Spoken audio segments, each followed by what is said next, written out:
Akkam jirtu kabajamtoota daawwattoota keenyatiif dhaggeeffattoota keenya har'asii qophii addaa tokko qabannee dhiyaanneerra.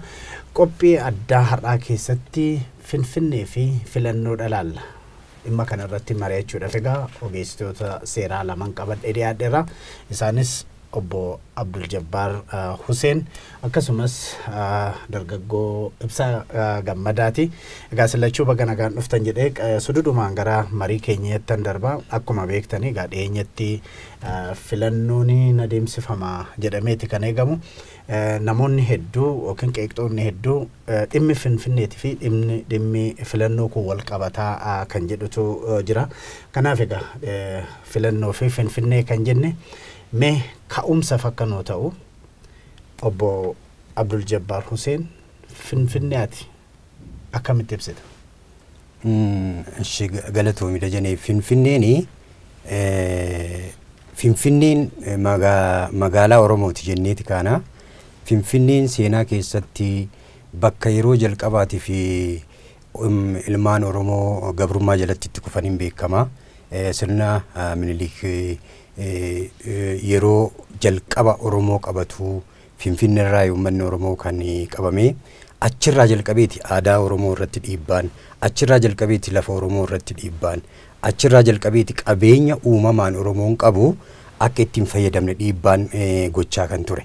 Kanaaf Finfinneen lafa Oromoo, lafa Oromoo Tuulamaa, lafa Gullallee, lafa Abbichuu Galaan ka gosoonni kun irra jiraachaa turanii lafa gosoonni kun humnaan weeraraan itti cabanii qabeenyi isaanii itti badeedha.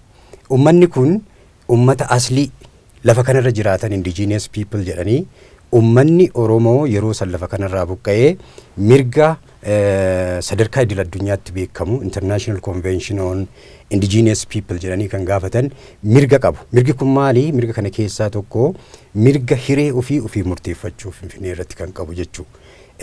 Uummanni Oromoo yeroo dheeraadhaaf qabsoo taasiseen mirga hiree ofii murteeffachuu kan irratti qabsoo hadhaa geessee bara chaartaraa yaadatama. Yeroo sanitti chaartariin kun yeroo jalqabaatiif sirna federaalizimii kanaaf bu'uura kan kaa'e.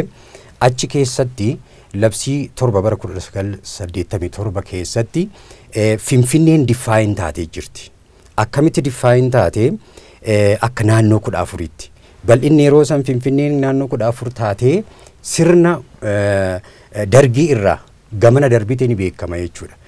Achitti heerri mootummaa bara 1987 yeroo bayu Finfinneen capital city yookaan magaalaa muummee federaalaatii fi heera mootummaa jalqaba naannoo Oromiyaa bulchiinsi mootummaa naannoo Oromiyaa baase jalatti magaalaa muummee Oromiyaa ta'uudhaan yeroo san caqafamte bu'aa hiree murteeffachuu ummati Oromoo irratti taasiseen naannoo Oromiyaa keessatti kan hammatamte jechuudha. Isa kana maali fakkeenyuma kaasuudhaaf heera mootummaa bara 1987 baye keewwata 2 jalatti የኢትዮጵያ የግዛት ወሰንጃ የግዛት ወሰን jechuun bal'ina lafa ኢትዮጵያ biyya jedhamtu kana kan jaaranii naannolee walitti dhufeeti jaaree jedha. Kun maal jechuudha? Inuma sirna federaalizimii keessatti akka coming together ta'e tokkotti waan ibsame fakkaata. Kanaaf yeroo san amma naannolee akka naannootti walitti dhufanii mootummaa Itoophiyaa kana jaaran keessaa tokko naannoo Oromiyaati. Maal jechuudha? Biyya kana keessa jiraachuuf lafti tokko naannolee sagalan kana keessa bakka tokkotti hammatamuun dirqama ta'a jechuudha. Finfinneen immoo handhuura Oromiyaa keessa jirti, lafa Oromiyaati, magaalaa muummee Oromiyaati, teessoo mootummaa federaalaati jechuudha. Gaariidha. Mee atis ibsaa gama keetini Finfinnee attamitti ibsita? Lammata immoo yeroo baay'ee qabsoonii fi gaaffiin Oromoo Finfinnee wajjin wal qabataa warra jedhanii morman keessaa tokko waan taateef gaaffii kana si dhiyeessa. Finfinneen attamitti ibsita? Akkuma Abbo Jabbaar ibsani Finfinneen handhuura Oromooti. Oromoon lafa kanarra waggaa 100 fi sanaa ol dura dursee irra qubatee yeroo dheeraadhaaf sirna bulchiinsa gadaatiin irratti wal ijaaree wal bulchaa tureera. Bulchiinsotni adda addaa yeroo sanatti ibsamaa turanis ni jiru. Bulchitoonni yeroo sana turanis maqaan isaanii kan ammallee seenaa keessatti galmaa'ee jiru ni jira. Akka uummataatti Finfinneen kan uummata Oromooti jechuun ni danda'ama. Seenaa wajjin wal qabsiifne. Kanaan achi akka seeraatti akka heeraatti yoo kan laallu ta'e Finfinneen ammas magaalaa guddoo Oromiyaati. Qaama Oromiyaati. Qaama Oromiyaa yeroo jennu kana qaama mootummaa naannoo Oromiyaa ta'uuttidha kan ibsamuu qabu. Heerri keenyas akkasumatti kan kaa'ee jiru. Naannoo 9 qofa kaa'ee waan jiruuf naannoo 9 keessaa tokko keessatti Finfinneen dirqama ramadamuu waan qabduuf sun immoo Oromiyaa waan ta'eef qaama Oromiyaati jechuun ni danda'ama. Qaama keessaa immoo qaama handhuura ta'e yookaan akka onneetitti tajaajiluu danda'u jechuudha. Onnee jennee yeroo ibsinu kana qabsoo Oromoo wajjinis wal qabsiisuu ni dandeenya. Finfinneen jalqabumarraa kaasee lafa cunqursaan Oromoo itti jalqaba hidda isaa gadi itti dhaabe jennee ibsuu ni dandeenya. Kunis maalirraa ifa ta'uu danda'a. Masaraan yeroo jalqabaatiif impaayera Itoophiyaa keessatti handhuura biyya keessa gara giddugala biyyaa kanatti hojjetame Finfinnee keessatti kan argamu masaraa Minilik jennee amma ibsinu kana jechuudha. Masaraan suni impaayera kanaaf yeroo jalqabaatiif kan itti Finfinnee keessatti hojjetame waan ta'eef buqqa'iinsi yookaan cunqursaan yookaan Oromoon mirga dhabuun jalqaba kan jalqabe Finfinnee keessa jechuun ni dandeenya jechuudha. Kanaaf qabsoon Oromootis sanuma wajjin wal qabateet deebii argachuu qaba jechuudha. Qabsoon Oromoo galmagee kan jechuu dandeenyu Oromoon mirga silaa Finfinnee irratti argachuun irra ture deebisee Finfinnee irratti gonfachuu gaafa danda'e qabsoon Oromoo galmagee jira jechuu dandeenya. Kanaaf yeroo baay'ee yeroo ibsan namoonni baay'een Finfinneen galma qabsoo Oromooti jedhaniiti gabaabinaan ibsu jechuudha. Kanaan achi Finfinneen teessoo mootummaa federaalaati. Asirratti wanti ibsamuu qabu Finfinneen magaalaa guddoo Itoophiyaati jedhameeti ibsama. Kanumarratti anis itti dabaluudha. Magaalaan Finfinnee muummee Oromiyaati, teessoo federaalaati, akkasumas immoo warri kaan keessa jiraatu. Kanaaf magaalaa sabaaf sablammiitii kan jedhanis jiru. Amma kun sadanidha. Waa sadii jira. Mootummaa kan muummee Oromiyaati, teessoo federaalaati, lakki immoo kan magaalaa sabaaf sablammootaati. Fakkeenyaaf kan Addis Ababeetii warra jedhan. Magaalaa sabaaf sablammootaati kan uummata hundaati warri jedhan suni akkuma amma sila jalqabee ture magaalaa guddoo Itoophiyaati jedhanii amanu. Heerri keenya san hin jedhu. Finfinneen magaalaa guddoo Itoophiyaa miti. Magaalaa guddoo teessoo mootummaa federaalaati. Magaalaa guddoo Oromiyaati. Teessoo mootummaa federaalaa ta'uu jechuunii fi magaalaa guddoo Itoophiyaa jechuun wal adda garaagarummaa qaba jechuudha. Biyyi keenya sirna federaalizimii hordofti waan ta'eef mootummaan federaalaa teessoo asii qaba malee biyyi hunguutuunsi magaalaa guddoo qabdu. Magaalaan hundumtuu kan nama hundaati. Namni hunduu bakka fedhe jiraachuuf mirga guutuu qaba. Finfinneen kan Addis Ababeeti jedhamee addatti wanni ibsamu hin jiru. Magaalonni hundumtuu kanuma jiraattota isaaniiti. Akka naannootti yookaan akka isteetiitti gaafa ibsinu ammoo Finfinneen kan Oromiyaati. Kanaan achi waan biraa ta'uu hin dandeessu jechuudha. Jiraattonni eessayyuu jiraachuu hin danda'u. Kan Adaamaas kan Finfinnees garaagarummaa hin qabu. Abbaan fedhe dhaqee jiraachuu hin danda'a jechuudha. Gaariidha. Gara Abdul Jabbaar irratti deebi'a.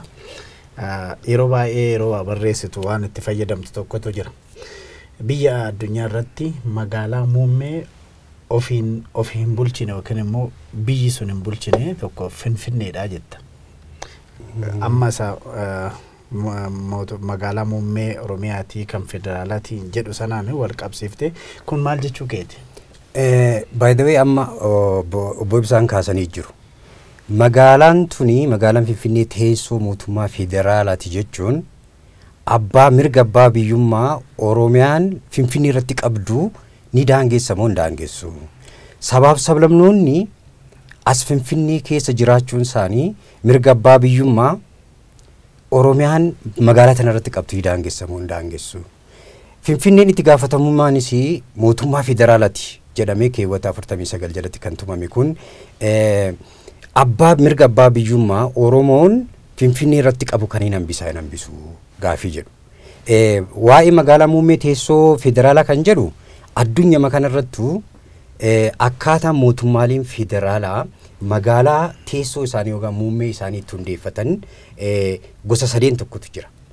Inni tokko federal district jedhanii kan ka'an. Federal district jechuun keessattuu federal districtii kana kan uumaman biyyoota haarawaan magaalaa muummee isaanii hundeeffatan baay'een isaanii gosa kana filatu. Maali? Iddoo isaan adda baasanii yookaan lafa walitti baasanii akkuma Washington DC amma ilaalaa jirru lafa walitti baasanii lafa san irratti bifa haarawaan teessoon teenya asii jedhanii kan naannoon tokkos irraa mirga hin qabne kan mootummaan federaalaa bulchu magaalaan dheerinni bal'inni heera mootummaa keessatti caqafamee taa'u jechuudha. Finfinneen kana jalatti hin kuftu. Inni lammaffaa city state jedhanii kan ka'an akka magaalaa muummee mootummaa federaalattis kan tajaajiltu ofii isheetis immoo akka naannoo walqixa akka Oromiyaa, walqixa akka naannoo Amaaraa, akka naannoo Tigireetti kan laalamtu jechuudha. Magaalaan Finfinnee naannoo miti. Naannoo 9 qofa qabna. Amma ibsinee jirra. Naannoo 9 kana keessa hin jiru. Lafni naannoo 9 kana keessa hin jirre naannoo 9 kana keessa tokko keessatti argama jechuudha. Finfinneen handhuura Oromiyaa irratti argamti. Kanaaf akka Barliin akka city stateetti kan laalamtu miti. Finfinneen kana jalas hin jirtu jechuudha. Sadaffaani a city within the state jedhan. A city within the state kan jedhani naannoo mootummaa federaalaa ijaaran kana keessa magaalaa jirtuu fi ofii ishee immoo akka magaalaa teessoo mootummaa federaalaa taatetti kan ibsamtu jechuudha.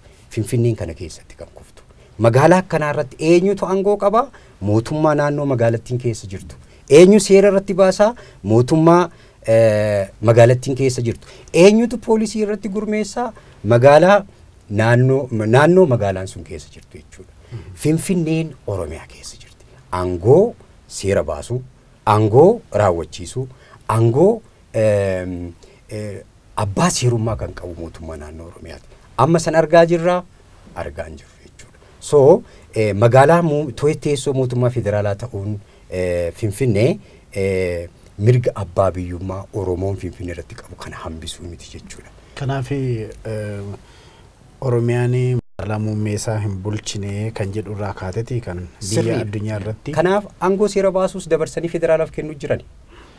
Manneen murtii amma wiixinee labsii samoona kana bahee sooshaal miidiyaa irratti naanna'aa jiru kana aangoon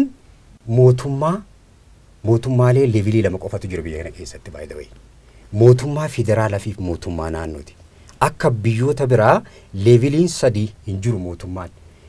Kanaafi aangoon kan qoodamu eenyu jidduutti?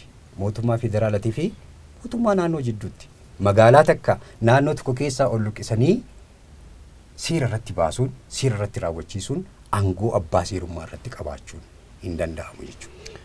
Gaariidha. Mee asirratti Abdul Jabbaar kan tuttuqeessi waa jira. Labsiin chaartara Finfinnee kan fooyya'e tokko dhiyeenya kana akka bahee booda garuu soba akka ta'e himameeti jira. Sana gara fuulduraatti kan laallu ta'a. Mee yeroo baay'ee wanti ka'u tokkotu jira. Kan amma muummicha ministiraatti illee waadaa wanti galametu jira. Daangaa Finfinnee kan jedhutu ka'a.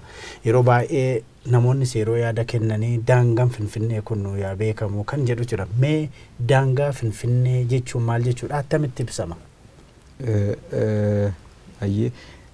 Gaafii kee kana deebisuun duratti waa tokko qofan dabaluu barbaada kan Abdul Jabbaar irratti.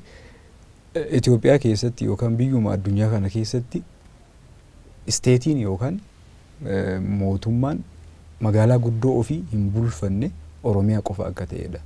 Kun ammoo sababa biraa osoo hin ta'in sababa dadhabbina gartuu siyaasaa yookaan qaama mootummaa qofaatti fudhatamuu qaba. Heerri keenya waan sana kaa'ee jira. Oromiyaan magaalaa guddoo isii Finfinnee bulchuu akka dandeessu aangoon bakka lamatti qofa akka qoodamee jiru.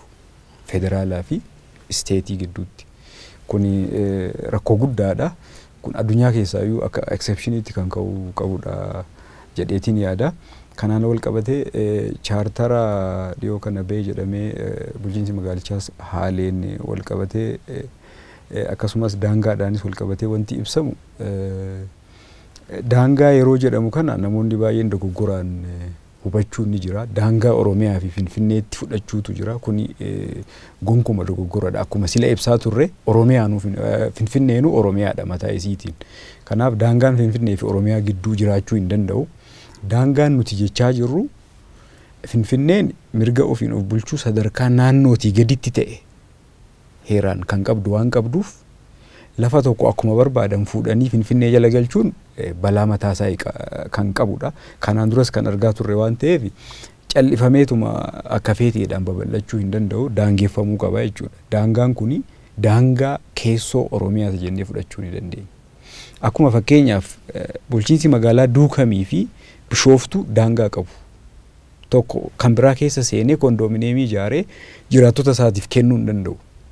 Akkuma sana Finfinneenis daangaa murtaawaa ta'e kan godina addaarraa ishii daangessu qobaatti qabaachuu qabdi. Beekamaa kan ta'e asi jedhamee ibsamuu kan qabu, kan seeraa fi heeraan fudhatama qabu daangaa murtaawaa tokko qabaachuu qabdi jechuudha.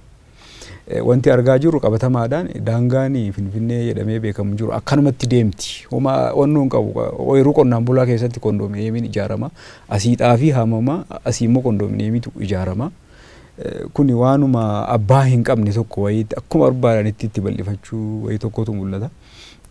Asirratti itti gaafatamummaa guddaa kan qabu mootummaa naannoo Oromiyaati. Itti gaafatamummaa ba'achaallee hin jiru. Kanaaf akka feeteedhaan Finfinneen babal'attee jirti jechuudha. Wanni 21,000 bal'ina hektaara 21,000 olitti haga 54,000 kan yeroo geessu mootummaan naannoo Oromiyaa callisee taa'ee ilaalaa ture. Uummanni Oromoo yeroo kana waan kana hadheeffatee mormaa tures waan qabatamaa agarsiise tokko hin qabu jechuudha. Koomishinii daangaa jedhamee kan wannoo jedhame tokkos ni jira. Sunis waan qabatee gadi ba'e wanni mul'atu hin jiru. Ibsas baasanii hin beekanii hojii kana hojjennee kana hin hojjennee wanti jedhanis hin jiru. Keessattuu filannoon gahaa jira. Filannoo kana wal qabatee ammoo yoom daangaan kun godhama kan jedhu amma dursamee beekamuu qaba. Yoo daangaan hin jiraatin. Mee waa'ee Finfinneetti hin deebina. Abdul Jabbaar egaa amma akka Ibsaa Gammadaa jedhutti daangaan Finfinnee jennu kuni hektaara gara 21,000tti deebi'uu turre turedha. Amma gara 54tti akka babal'atteedha kan inni kaasaa jiru. Mee daanganumti yeroo jennu koomishiniin tokko dhaabbatee daangaa kana hin daangessa jedhame.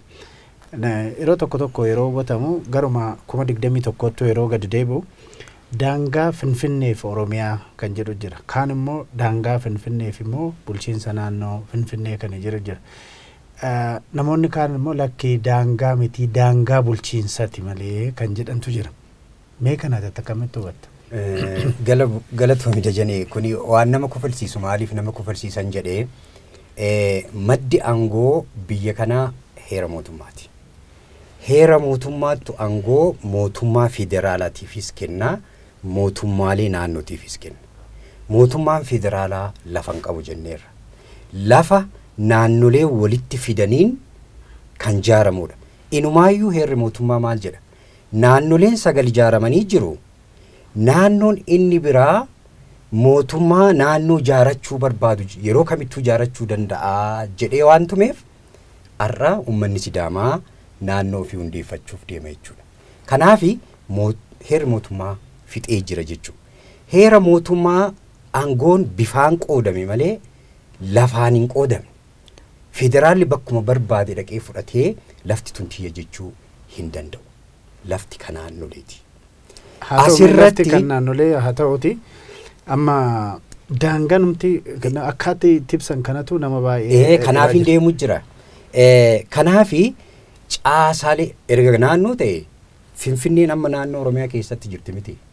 Heera mootummaa keewwata 54 jalatti caasaalee bulchiinsaa gara gadii jiran. Zoonii ta'e, aanaa ta'e, ganda ta'e akkaataa itti caaseffatu Oromiyaatu beeka. Finfinnee dabalatee. Gareen Finfinnee dabalatee jechuudha. Kanaafi daangaan kan Finfinnee beekamaadha. Bara 1984 chaartarii keessatti naannoo 14 taatee yeroo san akka naannootti ilaalamaa kan turte kaaremeetira naannoo hektaara amma ibsaan ibsu 21,000 kan qabdu turte. Jidduu sanitti wanni raawwate hin jiru babal'inni raawwate hin jiru isimatu heera mootummaa bara 1987 jalatti akka magaalaa muummee biyya kanaa ta'e. Asirratti garuu wanni xiyyeeffannoo barbaadu atoo daangaan falmii Oromiyaa fi Finfinnee naannoo taatee jidduu kanatti ta'e komishiiniitu dhaabbataaf. Yookaan immoo anumaayyuu heera mootummaa jalatti aangoo kan qabu mana maree federeeshiniiti. Walitti bu'iinsi daangaa yoo jiraate. Finfinneen Oromiyaa keessa jirti. Akka magaalaa Oromiyaa tokkotti heera mootummaa keessatti kan taatedha. Kanaafi waan komishiiniin dhaabbatuuf iyyuu miti. Asii achi bulchiinsaaf akka tolu mootummaan naannoo Oromiyaa kuni naannawa Finfinnee naannawa addaa Finfinnee jedhee gaman ammoo bulchiinsa magaalaa Finfinnee jedhee daangessuu bifa saniin kaayuu aangoos kan qabu mootummaa Oromiyaati jechuudha. Federaalli komishinii dhaabuufis aangoon qabu komitee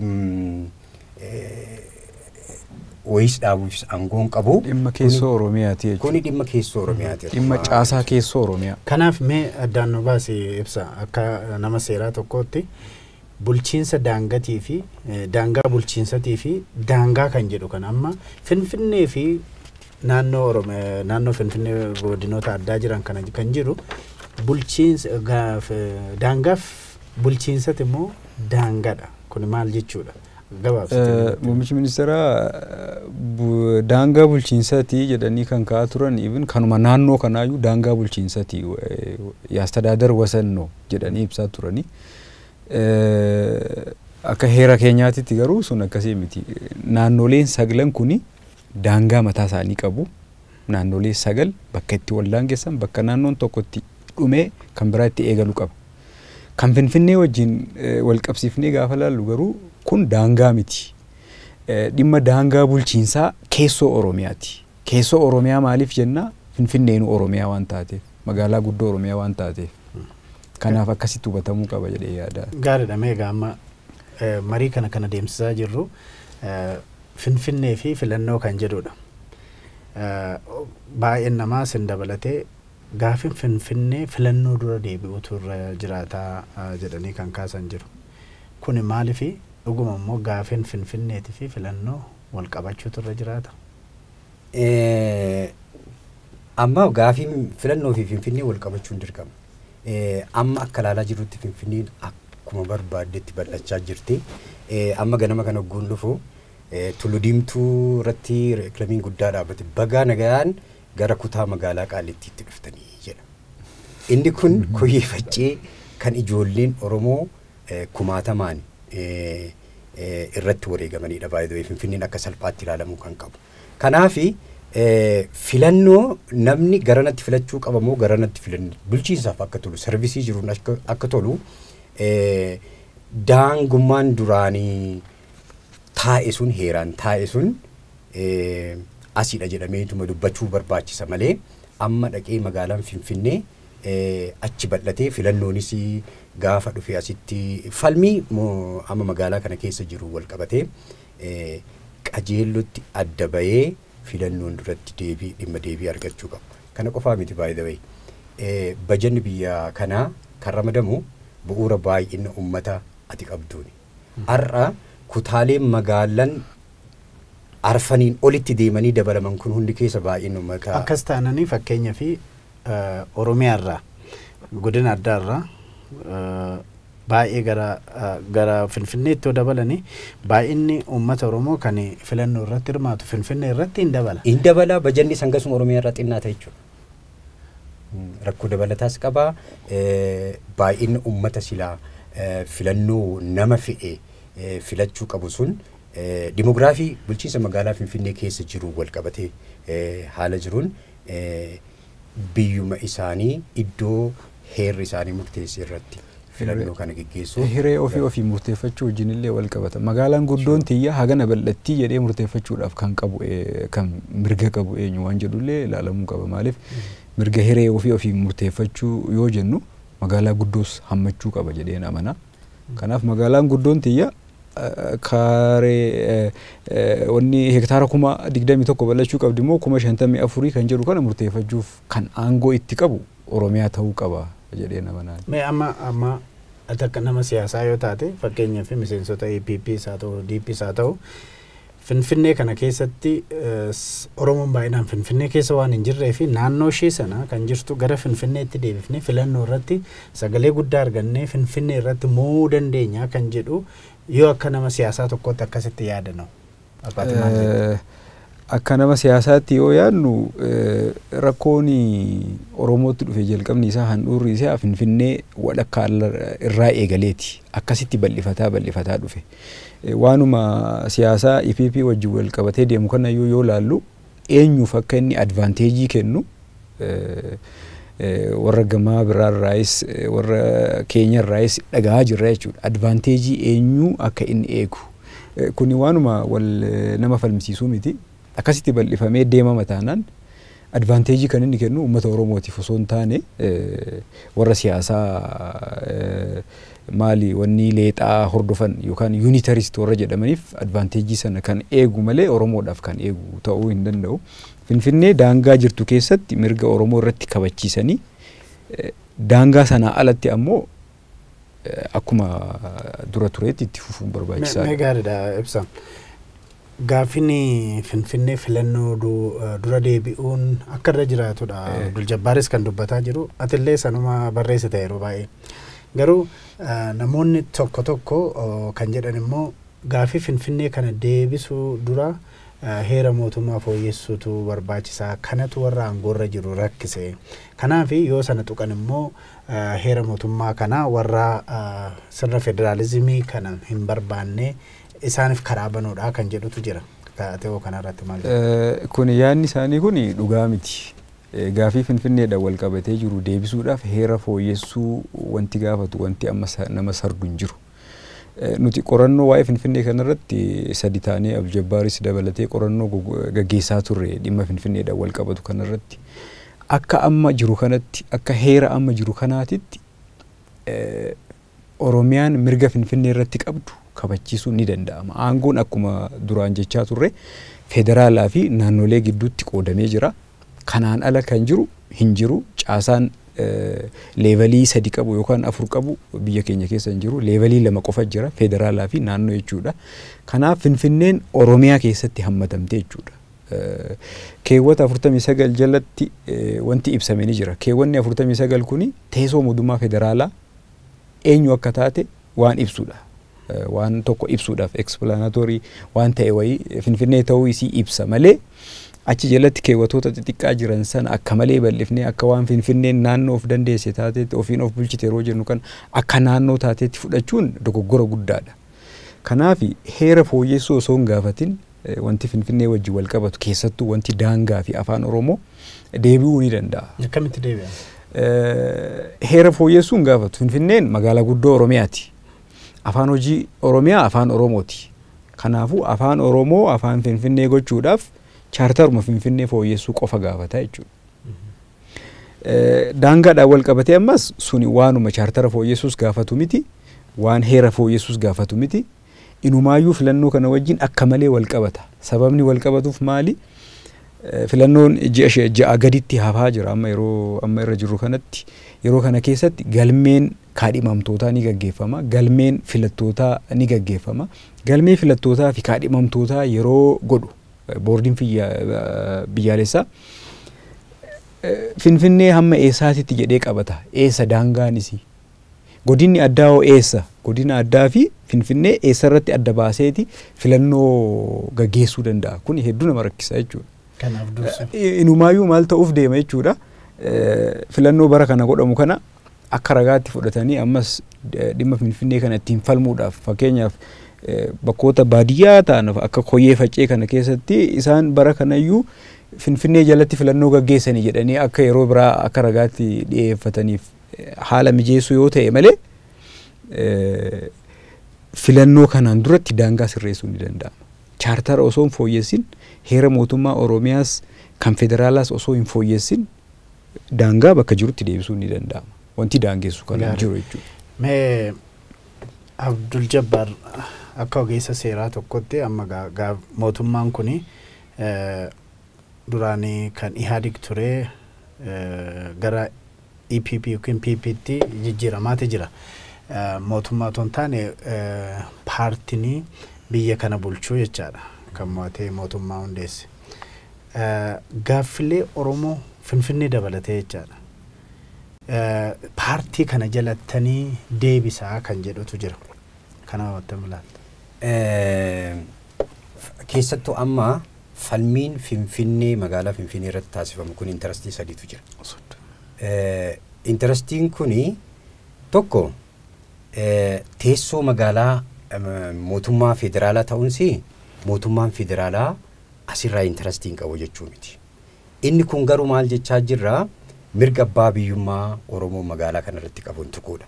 Inni lammaffaa heeroo mootummaa keessatti jiraattonni magaalaa Finfinnee keessa jiran mirga of bulchuu ni qabanidha. Mirga of bulchuu kun magaalaa Finfinnee naannoo kan godhu miti. Inumaayyuu keewwata 39 keessatti hiree ofii murteeffachuu fi mirga kan qaban eenyu saboota, sablammootaa fi uummattoota Itoophiyaati. Akkamitti hiree ofii murteeffatanii mootummaa naannoo isaanii dhaabbachuu, ofiin of bulchuu, instituushinii isaanii ni ta'a jedhan ijaarrachuu kan mirga kan qabu saboota, sablammootaa fi uummattoota Itoophiyaa akka ta'etti kan kaa'u. Kanaafi EPP'n sabootaan kan gurmaa'e miti. Saboonni nama dhuunfattu miseensatti ta'uu danda'a. Akka sabaatti keessatti. Kanaaf gaafii Finfinnee fi gaafiin Finfinnee gaafii hiree ofii murteeffachuuti. Oradii murtaa'ee jira. Heera mootummaa naannoo Oromiyaa isa jalqabaa keessatti magaalaa muummee mootummaa naannoo Oromiyaa ta'ee jira. Hiree oradii uummanni Oromoo hiree ofii magaalaa irratti murteeffateetu harkaa fudhatamaa jira. Kanaafi gurmaa'iinsa gaafii Finfinnee deebisuu fi ammagaa inumaayyuu muummichi ministeeraa keenya paarlamentii yeroo tokko dubbatanii warroonni naannoo taana jettanii gaafii dhiyeessaa jirtan kuni jalqaba keewwata 46 akka fooyya'u godhaa. Achi booda akka naannoo taatanitti gaafii dhiyeessuu dandeessanii. Maal jechaadha? Keewwanni 46 kuni afaan haala teessuma naannoo aadaa xiinsammuu wal fakkaataa qabaachuutu naannoo nama godhaa. Sabaaf sablammootaa fi uummattoota Itoophiyaa kana ta'uutu naannoo nama godhaa jedheeti kaaya. Amma keewwanni 46 kun atoon fooyya'in Sidaamni gaafatee milkaa'ee jira. Kanaaf muummichi ministeeraa yeroo san maal jechuu akka barbaadan yoo tilmaamamu Finfinnee kan ilaallatudha. Akkuma Finfinneen namoonni baay'een amma akka naannootti yookaan immoo yoo akka naannoo sin ta'in nuti naannoo taana jedhanii gaafii dhiyeessuuf waan deemaniif Finfinneen immoo sablammii yookaan uummata jettee adda baasuu hin dandeessu. Magaalaa Oromooti sabaa sablammoota hundumatu keessa jiraata. Lafa walqabataa tokko irratti sabni tokko bakka keessa jiraatu miti. Kanaaf keewwanni 41 yoo fooyya'e gaafsan sabaan wanti gaafatamu hin jiru. Gurmaa'ina sabaatiin wanti gaafatamu hin jiru. Nama dhuunfaati nuti xiinsammuu wal fakkaataa qabnaa namoota adda addaa ta'us hin beekama. Ilaalchi Finfinnee keessa jiru hangammaa. Ka dargiinis cabsuu dadhabe. Ka mootummaan Ihaadigis cabsuu dadhabe. Ka hanga har'aas mul'atu kuni naannoo gaafatee boru akka Finfinneen akka naannoo taatutti carraa kan banuudha amma gurmaa'insi bifa sanaa. Kanaaf amma yaada Abdul Jabbaar walii galtamoo yaada addaa sirriidha. Yaada isaa walumaan gala garuu maali EPP'n kun inumaa wanni isaanii keessatti waaltaa raggatu waan jettu takka qaban. Kanaafuu gaafii sabummaa irratti hundaa'ee dhiyaatu kana deebisuudhaaf hammam fedhii qabu wanni jedhu sun gaafii guddaatu irra jira achirratti. Maaliif jennaan isaan ibsamoota sabummaa wajjin wal qabatan kana waaltaa raggaxi jedhaniiti ibsu sanammoo itti qabsoofna. Waaltaa raggaxi kan jedhu kun sabboonummaa wajjin wal qabata. Sabboonummaa Oromummaa fakkeenyaaf akka waaltaa raggaxi itti fudhatu jennee dubbachuu hin dandeenya jechuudha. Kanaaf deebii kana deebisuudhaaf fedhii qabaatu kan jedhu xiqqoo nama dhiba. Garuu waaltaa raggaxi yeroo jedhani yaada gara bitaaf mirgaatti harkifatu kana iddoo tokkotti finnee biyya kana ceesifnaadha. Akkas jedhuugaa isaan sabboonummaan Oromoo xiqqeessee jedhamee ibsamaa ture achi bifoota adda addaatiin waan sabboonummaa kana gadi xiqqeessutu meegaa amma gurmaa'inni EPP maal inni Finfinnee gaafii Finfinnee hin deebisuu gaafii biraatu hin deebisuu kan jedhudha Abdul Jabbaar kan jedhu. Finfinnee fi EPP maali wal qabatame sirriitti? Finfinnee fi EPP maali wal qabataa? EPP'n akkuma waan ibsamee fi beekamaa jiru qabsoo nam tokkeetti kan isaan amanan malee qabsoo guruppii yookaan akka sabaatti godhamutti miti kan amananii akka lammiitti qofa gurmaa'uu qabdaa akkasittiin qabsoofta waan ta'eef suni ammoo maali waan Finfinnee keessatti calaqqisu sababni isaa maali? Akka nama tokkottis gurmaa'anii gaafii Finfinnee fi Oromiyaa biraa hin deebifna jedhanii kutatanii idda ka'anii rakkinni isaa maali? Amma wanni isaanii wajjiniin deemaa'ee kan jirudha. Ittiin bulmaatuma ofii qopheeffatan kana wajjiniin jalaa wal dhiita waan ta'eef waan sabni tokko akka malee jabeessee gaafatu san irratti deebii kennuun sun xiqqoo waanuma ulfaatu fakkaata. Inumaa amma wanni hafuurri Finfinnee keessatti mul'ataa jiruu fi akkuma sila Abdul Jabbaar ibse akka naannoo ta'uu wayii tokkotti durumayyuu akkasitti akti godhamaa ture. Akka naannootti akti godhu heerri nayyamu garuu amma san haaromsuutti kan deemee fakkaata ilaalchi gara EPPtiin jiru. Mee daqiiqaa tokkoon sinii kennaa sillachuu tufu. Gaafiin Finfinnee isaa ta'uu kan Oromoo wajjin wal qabatee deebii kan argatu maal ta'utu irra jira otoo mootummaatti carraa argattanii warra mootummaatiin Finfinnee filannoo dura gaafii Finfinnee kana maal godhuu qabda jettanii tittimtu sillachuu daqiiqaa tokkoon. Mootummaan waan godhu ni beeka jedhee namanaanii mootummaa gorsuus hin barbaadu. Irra caalaa amma kallattiin tokko mul'achaa jira haala deemsa siyaasaa biyya kanaa keessatti. Inni tokkummaa leexaa isa jennu kana unitrist strateejii akkasiitiin kan deemaa jira. Gareen immoo biyya kana keessatti sirna federalizimii leellisanii sirna federalizimii dhugaa gadi dhaabuuf deeman jiru. Kanaaf dhaabbileen siyaasaa Oromoo amma sirra deebi'aa dhaabbileen siyaasaa Oromoo gaaffii uummata Oromoo waggaa 50 lafarra harkisaa as ga'e kana guutuma ka deebi'e keessaa deebi'ee jira.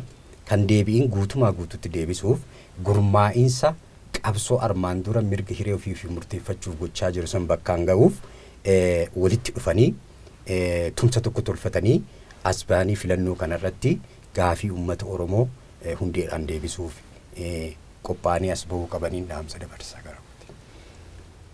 Anis yaada dhumaanan qabaa kaniin an mootummaaf dabarsu fedhii yoo qabaatan daangaa Finfinnee fi afaan Oromoo afaan hojii Finfinnee haa godhan filannoon asitti fedhiin yoo jira dandeettii ni qaban. Fedhii jiraachuu isaa garuu akkasittiin hojiidhaan yaa agarsiisa. Kanaan achi humnoonni siyaasaa Oromoo gaaddisa tokko jalatti walitti dhufanii humnoota federaalistii warra sabaaf sablammoota Itoophiyaa biroo ammoo qindeessanii humna federaalistii guddaa tokko uumanii kooliishinii guddaa tokkoon filannoo kanaaf dhiyaachuu qabu. Akkasittiin rakkoon biyya kanaa furama jedhee namana. Gaariidha gaariidha.